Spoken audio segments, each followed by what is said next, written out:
नहीं है बच्चे का। मां बाप से बड़ा बल दुनिया में किसी का नहीं हो सकता भाई।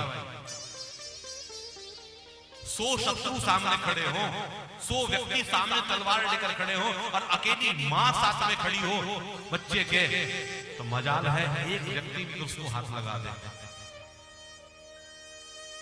ऐसी शक्ति उत्पन्न हो जाती है उसके अंदर। मां बाप से बड़ा हितैषी कोई नहीं है संसार में।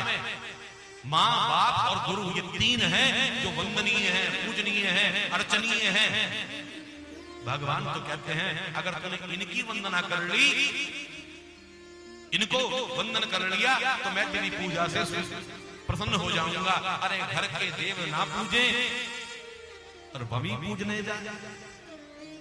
घर में जो भगवान बैठे हैं, घर में जो नारायण हैं, माँ और बाप, उनको हम पूछ नहीं रहे हैं और तीर्थ यात्रा कर रहे हैं। घर के दादा के पास, घर के पिताजी के पास, माता के पास चश्मे के लिए पैसे नहीं हैं और हम मंदिर में जाकर दान कर रहे हैं। नहीं भाई नहीं, मैं आपको दान करने से नहीं रोक सकता। आपका पैसा है, आप दान करो, लेकिन घर में जो बड़ा है ना, घर में जो बूढ़ा है, उसका भी ध्यान कर लो। क्योंकि जो एक बार व्यक्ति हमें छोड़कर चला गया ना, जिंदगी में दोबारा दिखाई नहीं देगा। गुरु की, मां बाप की सेवा करो, उनके प्रति अच्छा भाव रखो, तब फिर पूजा करो या ना करो। तो सुखदेव भगवान बता रहे हैं अल्लाह की शक्ति है श्री राधा। भगवान कृष्ण और राधा एक ही तो हैं। गोकुल में भगवान जब बाल लीला कर रहे थे, बाल लीला करते करते अपनी मैया यशोदा से अक्सर कहा करते थे, मैया अब मैं बड़ा हो गया हूं, इस राधा से मेरा विवाह करा दे। और मैया कहती है नहीं नहीं, तू इतना बड़ा नहीं हुआ, तेरा विवाह भी नहीं कराऊंगी। शर्तें लगा लगा के मनाते थे, यशोदा को कहते थे और गाते थे। कैसे गाते थे?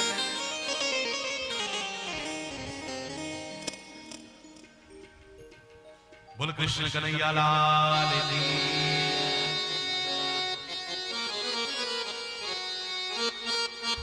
यशोदा से अक्सर मां कहते थे और गाकर कहते थे, बोलते थे, राधिका गोरी से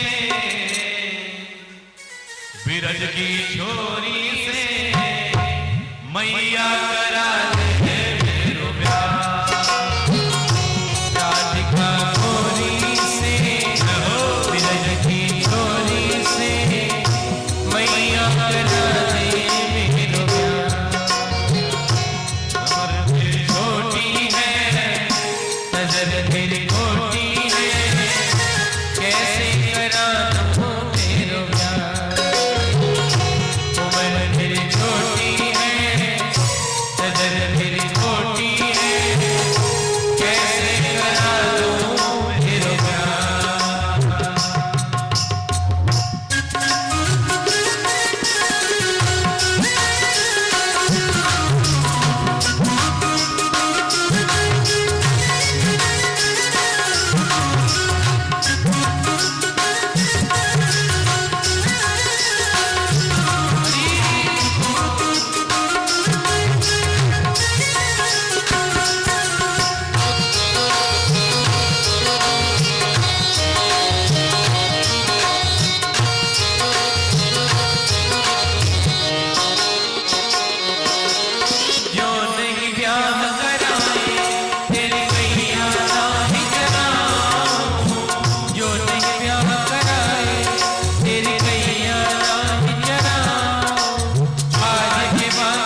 सुखदेव जी बता रहे हैं परीक्षित, राधा कृष्ण अलग नहीं है, एक ही रूप है। इधर बताया द्वारिका में एक सत्राजित नाम का व्यक्ति रहता है और सत्राजित भगवान सूर्य का उपासक है। भगवान सूर्य ने इसको एक मणि प्रदान की है, इसका नाम है स्मंतक मणि। और इस मणि का चमत्कार है कि 8 भार सोना रोज इस मणि से प्रदान होता है। 8 भार सोना रोज निकलता है इस मणि से। और एक दिन मणि को धारण किया सत्राजित ने, भ्रमण करने के लिए गया और पहुंच गया द्वारकाधीश भगवान कृष्ण के पास। मणि पहनकर भगवान के पास गया तो द्वार पर खड़े होकर कहने लगा द्वारपालों से, अरे भाई द्वारकाधीश हैं क्या, मैं उनसे मिलना चाहता हूं। द्वारपाल भागे हुए गए अंदर और जाकर द्वारकाधीश भगवान कृष्ण से कहा कि महाराज भगवान सूर्य आपसे मिलने के लिए आया है। जैसे ही सुना द्वारकाधीश ने कि सूर्य मुझसे मिलने के लिए आए हैं, दौड़े हुए आए द्वार पर स्वागत करने के लिए। तो सत्राजित खड़ा है, द्वारपालों से कहा कहां है सूर्य, यही तो है कि नहीं, ये तो द्वारिका का एक वासी है, इसका नाम सत्राजित